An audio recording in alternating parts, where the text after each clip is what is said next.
Since 2003, this is the Sports Source, East Tennessee's #1 sports talk show. Presented by Pipe Wrench, and by Junk Be Gone, and by the Garza Law Firm. With your host, John Pennington.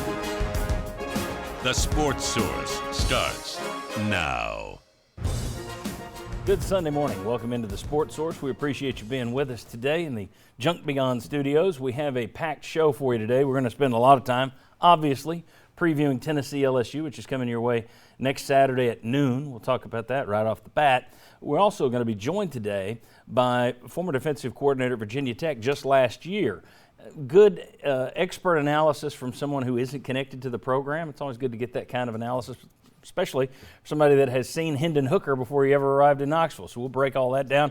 Tons of stuff to cover, so let's just shut me up and get into this thing. First segment, brought to you by our friends at the Garza Law Firm. For years now, we have been telling you that Marcos Garza and the Garza Law Firm are local attorneys right here in East Tennessee. Well, that means all of East Tennessee, folks. If you're watching this show, the Garza Law Firm can help you when you need it. They just opened a new office in Jacksboro, as a matter of fact.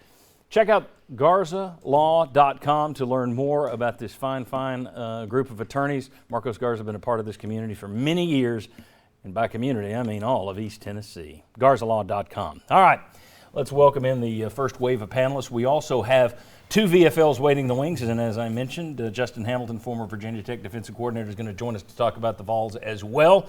But for this first segment, Vince Farrar back with us from 99.1 The Sports Animal. Thanks for joining us, Vince. Good to see you. Right here, his co-worker at 99.1 The Sports Animal, Jimmy Himes. Jimmy, thank you for being here. Thanks, John. And nobody's co-worker down there. He's his own solo act. Chuck Cavaliers. Everybody's friend. Not co-worker. Yeah, that's right. Sports writer, long time. Well, I messed that up. That's all right. Don't worry about it. People know you. Many Tennessee fans were upset earlier in this week when the television times were announced for the Tennessee LSU game and all the other SEC games. And let's go ahead and put up the schedule here so you can see it. Tennessee at LSU is at noon. You've got the doubleheader this week. So Texas A&M at Alabama, that's going to be the 8 o'clock game. CBS went with Auburn, Georgia, because they want the #1 team in the country there. It's the South's Deep South's oldest rivalry as well. And that kind of shoved everybody else up there till noon. Tennessee fans not happy about that. Jimmy, I saw that and thought that was the luckiest break you ever could have gotten if you're a Tennessee football team, Tennessee football player, Tennessee football coach, should be Tennessee football fan. That's a break playing at noon down there in Baton Rouge. Absolutely. The Tennessee fans should be elated about that. And the reason is, in my opinion, having covered LSU for a number of years, it's a touchdown advantage to play LSU at noon as opposed to at night. I mean, I was at the game when LSU beat Auburn, and they scored a touchdown late and measured on the Richter scale. Right. That was at night. A lot of the night games are just a different team at night because the fans are there. They're involved. Now, maybe the Tennessee fans. They're there and involved, and they're also. They're properly prepared. Yes, they're properly prepared by nighttime. But the thing that you got to watch, too, about that. Okay, so maybe the Tennessee fans don't get as much sleep, but I'm telling you, the fans will not be engaged in that game early. It'll be a different atmosphere. It'll be to Tennessee's advantage. They won't have to worry about silent counts and all that kind of stuff, in my opinion. I'm telling you, this is a huge advantage for Tennessee. Here's the thing to that. You look at LSU's numbers, 20-2 in day games since 2010. And that streak actually started with the crazy Tennessee game in 2010. The Gula game, right? Yeah, that's right. Mm-hmm. And they're 50-10 at night. So they're really good at night as well. Yeah. But 20-2 is awful good. And 19 of those against SEC teams, 11 against top 25 teams. So they're not just loading up against the non-conference. That's surprising. That's what I was going to ask you. That is 3:30 games. That's true. 3:30 versus not 11 Central. Right. Yeah. Yeah. I like it too, guys, because as the visiting team, I think it's much easier to control your environment and control how we're going to get up and what we're going to do. I don't think you have as many outside distractions when you come in. I still go back to a couple of years ago. Tennessee went to Auburn and won an early, kickoff, even though they fell behind 10-0. I think it's a big-time advantage for Tennessee. Well, I just think there's a mental hurdle there, too. I mean, it's one thing if you start a noon kickoff here in the East or any of these Eastern schools.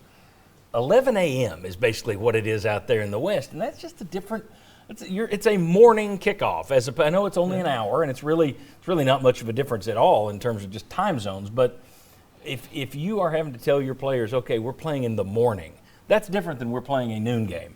Once you get into noon, it's like, okay, there's football on TV.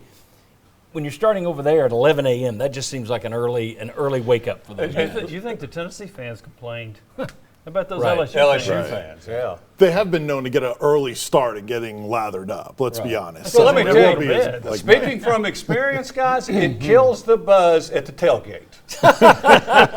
experience. Well, you're trying to push it that this isn't that big of an advantage. You got to admit you'd rather play them. Would you rather play them at 7:30 or 11 a.m.? Absolutely. I've experienced both there at LSU. I do agree that is. I just thought those numbers were interesting, kind of contrary to what we have thought. It's not going to be a cakewalk, I think, Right. by any stretch. I mean, and we'll talk about that later in this game. But I've arrived at the conclusion that what we do in the media and what fans do is silly. And I do this about the first month into every season. It's like, why do we start projecting ahead? Because you don't know what's going to happen.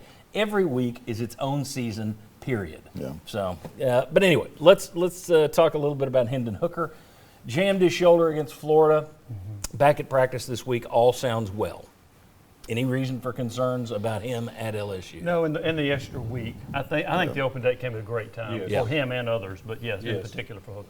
All right, Cedric Tillman is the next one. Reports this week that in the desire to speed up the healing process for his high ankle sprain, which is a poorly named injury. People think, well, I've turned an ankle. That's not what a high ankle sprain is. High ankle sprain is ripping, tearing tendons and ligaments from the bones that connect your leg to your ankle. It is a serious deal, and that's why it can last 6 to 8 weeks with some players. This tightrope surgery, if indeed this is what he had, it's kind of a new procedure. Tua had it a couple times in Alabama. Alabama really pushed it, and they were extremely aggressive with getting their guys back on the field. But he goes through this. It will be interesting to see how quickly he's ready. There's some talk that he could possibly make it back for LSU. My guess is that's Tennessee trying to make LSU worry about it. I would be shocked if Cedric Tillman plays against LSU. John, I would be too. And here's the thing, too. I know that there's been talk about how Tua came back in 21 days. Okay.